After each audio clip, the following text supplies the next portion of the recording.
In the previous couple of lectures, we had started learning about training and development as an important function of the human resource management in organizations.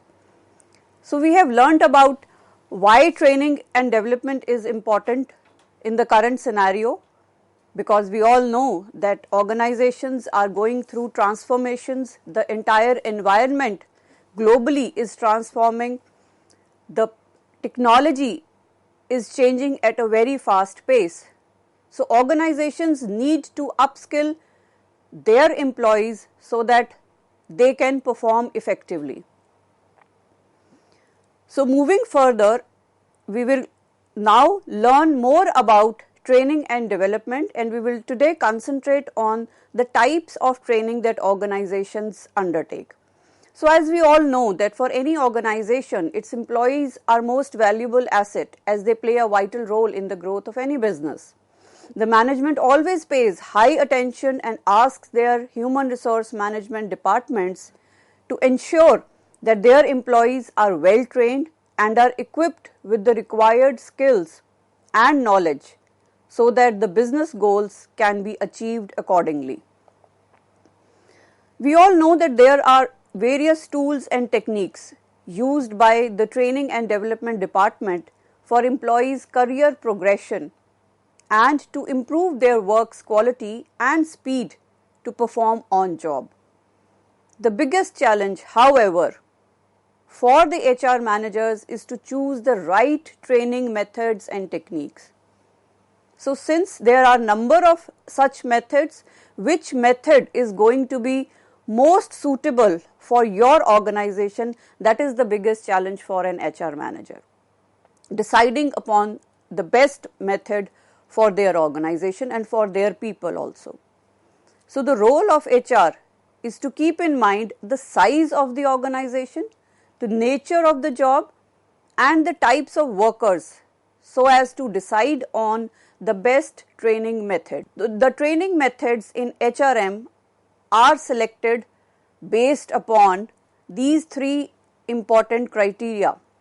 The first being the purpose of training program. What do you intend to train your employees on? So what is the purpose of your training program? Then the second criteria is the intended audience. Who is going to be trained? And the third, of course, is the constraints. What are your budgetary constraints? What are your constraints regarding to number of people you can train and where you can train? So we are going to discuss all these three aspects briefly. So the purpose of training program, as I said, that the HRM department, it first defines the objective of a training program. Not all trainings will have the same objective. So based on these objectives, a suitable training method is identified. Now some examples of, we can say, the purposes of training programs can be training on the quality, how to maintain quality in your products. Then there can be professional training, there can be executive trainings for leaderships, then there are soft skills training, interpersonal skills training, managerial training, training regarding legal aspects of an organization. Then there are trainings on safety, team training, technical training and work skills training. So these are some examples as to what the purpose of a training program can be. The second aspect is the intended audience. So the demographics of employees, the nature of their job, the level of job and the available time period, these are certain factors which are considered by the HRM department for selection of the appropriate training method. So who are going to be trained, what is their nature of job, at what level they are they entry level or middle level management or they are the top level. So depending on these aspects or these factors, the method of the training is decided. The last criteria we talked of is the constraints. So we all know that training is not a free affair.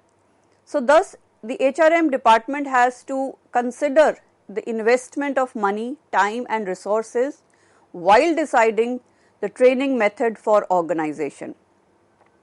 The training budget also plays an important role in the decision of selecting what training method you are going to adopt for your employees in the organization, because every organization will have a different kind of a budget. So, do you want in-house training, or do you want to invite trainers from outside for their better expertise? So, at times organizations also invite people from outside their organization, but at times when the budget is not that large, they invite their in-house trainers. So, these aspects are to be taken care of while deciding on the method of training.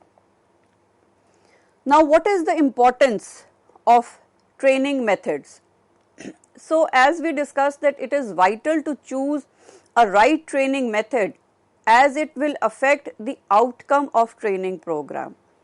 So, the basic reason why we are training is that we want better performance from our employees. We want our trainings to be effective. So, those trainings will be effective only if we have chosen the proper and the right method. And secondly, that it is vital to choose a right training method, as it affects the budget and resource investment of an organization, already discussed. Then it can lead to improvement in the skill and knowledge of employees. So, again, the outcome of any training is that there should be an enhancement in the skills and knowledge of your employees. But if you have chosen a wrong method, then again we will say that there will be not much productivity or not much improvement in the skill or knowledge of the employees. Then their appropriate training methods, they act as a motivating tool to improve job satisfaction of employees. So, if a wrong method is chosen, the employees will not be satisfied. Then the training method is a core part of training program which aligns the training program with the objective of the organization. So, as I said that every organization has its objectives, every organization has its own USP, or there are certain core values of every organization, and every organization thus wants their employees to fulfill their objectives. But if these employees are not trained according to the objectives of the organization, these trainings will not be fruitful. So, it is very important that the training method that the organization chooses, it must be aligned with the objectives of the organization. Now, friends, there are a multitude of methods of training to train employees, and today we are going to discuss about these two broad categories, and these two broad categories are on the job training methods and off the job training methods, and all of these, both of these, they have certain other methods of training, and we will learn about each one of them today. So, what do we mean by on the job training? So, during an on the job training, the employees are involved in real work activities and they learn through experience. So, it is not that they will go to some other place for training, but they are learning while they are actually performing their job. So, it provides a rapid learning experience and it also improves the bonding among team members. And this type of training is common for all new employees. An experienced worker works along with the new entrant and explains the nature of work, use and handling of machines and tools. So, obviously, a new entrant doesn't know how to work, what is the nature of my work and how I will be handling these tools and machines. So, a senior co-worker or a senior worker would help him to understand the handling of these machines, and he will explain the nature of their work. So, this is best suited when the employee is a new entrant. So, the benefits of on the job training is that it is relatively inexpensive So trainees produce something while they are learning, and it does not result in work disruption because you are in your job, you are working as well as you are learning through the trainings. So there is no disruption in the work, and most importantly, it does not require any elaborate preparations, like you do not have to select a place where these training can be conducted, and these arranging facilities or arranging for a trainer has no place in this. So here a senior member will be conducting a training for the new entrant. So it is easy to perform. Then there is a quick feedback that is available to trainers, because the feedback would be given by the senior worker who is providing training to you. So the interaction is more, and there you can get the a current or a very quick feedback of how you are performing and what points you need to work upon. But there are certain disadvantages of on the job training also. So since it is not properly structured, the training environment is not created, then it is difficult for employees to learn when managers providing on the job training lack in training skills. Now this is the greatest disadvantage of an on the job training, because your senior who is providing training to you might be very good in his skill or in his knowledge, but he might not be good at communicating, he might not be good in training the other person. So these are two basic aspects: having knowledge of something and having that ability to explain it to the other person or train the other person on those particular skills. So when your manager or when the senior member lacks these training skills, then it is difficult for the employee to learn from those senior members. So this is the biggest disadvantage. Also, as training and work both is going hand in hand, the performance criteria is not clearly defined. So as we said that it is not a very well structured form of a training, basically because you are working and you are learning. So that also we can say that the criteria of your training is not clearly defined. So these are certain disadvantages of on the job training. Now let's quickly understand what are the various types of on the job training methods. So the most important training method is job rotation. You must have heard about this term earlier also. So what is job rotation? Job rotation basically involves regular movement of an employee from one job profile to another in order to gain experience and knowledge, and these profiles are of the same range or same level, we can say.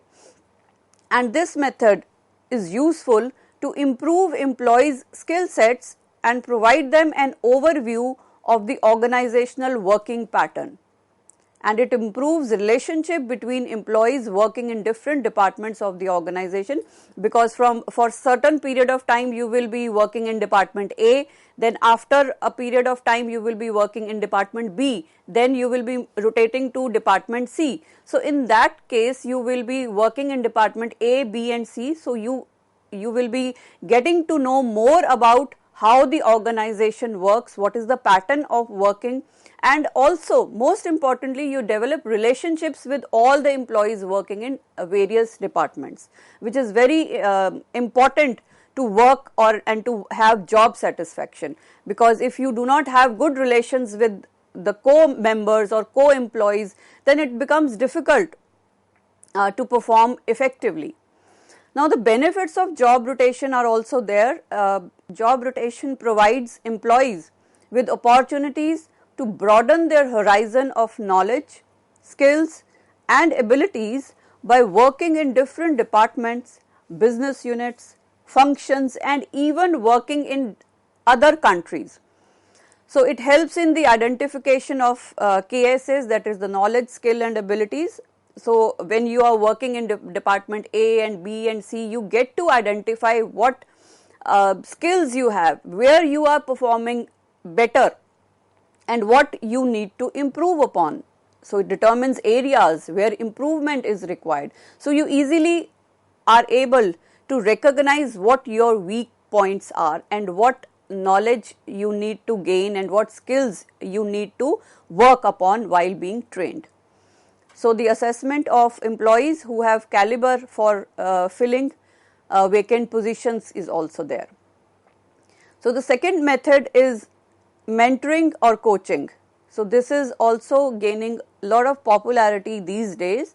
Well, it includes, as the name suggests, assigning a mentor or a supervisor to each employee who will further train an employee, resolve their work related issues and provide feedback on their performance. So, that is mentoring.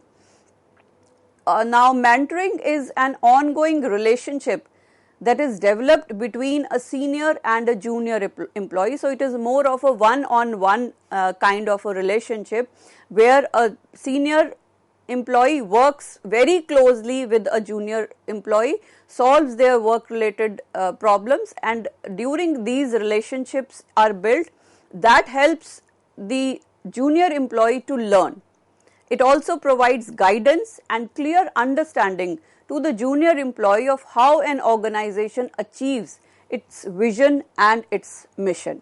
So, the junior employee is time and again explained by the senior employee how the organization, what are the organization's beliefs, what are their value systems, how their vision and mission must be achieved. The third method is job instructions technique, also called JIT. It was developed during the Second World War, and this is a 4-step process which involves preparation, presentation, performance and follow-up. So, it is a systematic training in which the instructor explains each step of how a job is to be done. Then he waits and let them perform and also corrects them in case they are doing any mistake, and then they are asked to repeat those tasks, and then they find what improvement they have undergone. So, it is a systematic training of these 4 steps: preparation, presentation, performance and a follow-up. Now, the fourth method that we are going to learn is the committee assignments. Now, it is a group of employees who are given a work related issue which they should solve by healthy discussion with each other, and it is a way to improve teamwork among employees. So, we all know what committees are. They are a group of employees who work together on a common issue. So, they try to have discussions and they try to solve some work related issues through discussions, and this also helps in having a better teamwork, believing in each other, trusting each other, so that the goal of every project can be achieved. The next method is the internship training. So, this is generally a theoretical and a practical training is provided to the trainees or the students, and it is often undergone by college students before they actually start their career in the corporate world. So, before being appointed at a particular post or for a particular job, sometimes the fresh graduates or postgraduate students, they undertake internship trainings. So, most of the time after completion of these internships, the companies or the organization, it offers the students to join them as an employee if they are satisfied regarding the performance of the student, then they definitely offer these students that particular job. The next is the apprenticeship. So, this is also a kind of on the job training. So, it is a more formalized method of training curriculum program that combines classroom education with on the job work under close supervision by a supervisor. So, a training curriculum is planned in advance and it is conducted in careful steps from day to day. So, that is apprenticeship, and most trade apprenticeship programs, they have a duration of 3 to 4 years before an apprentice is considered completely accomplished. So, the appropriate for training in crafts, trades, technical areas, especially when proficiency in a job is a result of a relatively long training or apprenticeship method. For example, job of a craftsman, a machinist, a printer, a tool maker, a pattern designer or a mechanic. All these trainings come under the training called apprenticeship. So, these are certain merits and demerits of on-the-job training. So, as far as the merits are concerned, the trainee learns fast through practice and observation. It is economical because you do not have to go to any other place, or you do not have to invite any trainer to your organization.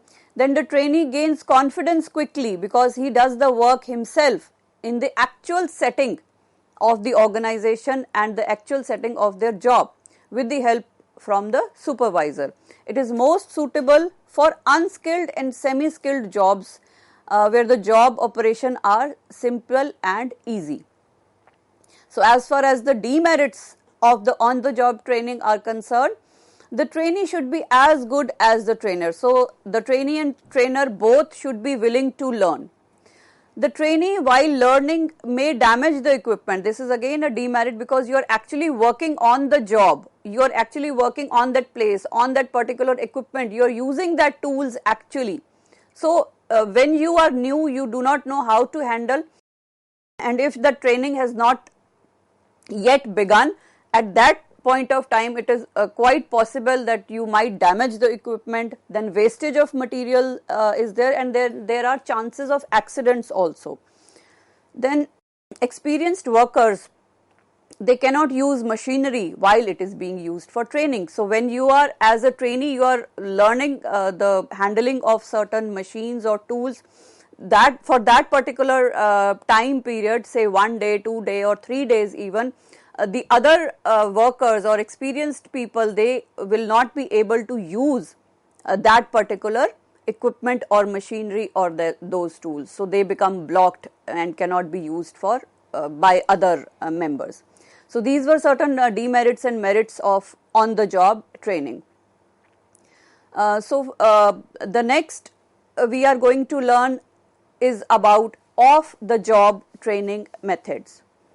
So, as the name itself suggests, it occurs away from the workplace, off the job. So, on the job was while you are working, you are being trained. Now, off the job is something which you learn away from your current workplace, and this is often necessary to get people away from the work environment to a place where stress, frustration and bustle and hustle of work are eliminated.